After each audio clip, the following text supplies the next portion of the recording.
যে প্রসাদটাকে খেয়ে নিয়ে তারপর এটা খাবো। নমস্কার। তো সকালবেলা তো ঠাকুরের পুজো পাঠ হয়ে গেছে, ছেলে মেয়ে স্কুলেও চলে গেছে, আর একটু সিদ্ধ ভাত খেয়ে গেছে, মানে আজকে বৃহস্পতিবার, আর ডিম সিদ্ধ দিইনি। 8টা বাজে সেন্টারে যাব।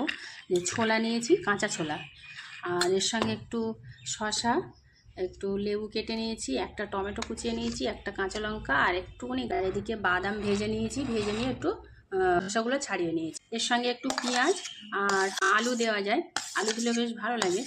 আলুটা খাওয়াটা ভালো নয়, সেই জন্য আর আলুটা দিলাম না, মানে সিদ্ধ আলু।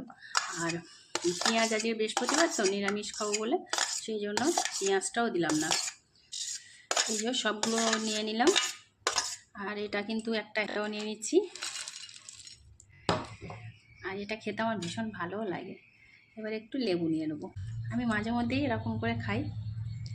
এটা খেয়ে তারপরে সেন্টারে যাব, আবার সেন্টার থেকে বাড়ি এসে তারপরে আবার রান্নাবান্না করব। কে কে এটা খেতে ভালোবাসে অবশ্যই জানাবে। হ্যাঁ, বাদাম ছোলা, তবে একাদশীর দিন এই ছোলাটা দেওয়া হয় না, আর সব কিছু দেওয়া যায়।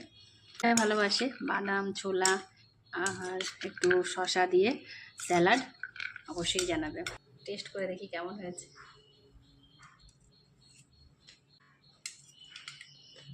ভালো হয়েছে, যেমন হেলদি, আর পেটটা অনেকক্ষণ ভরা থাকে। মানে ছোলা আছে, বাদাম আছে,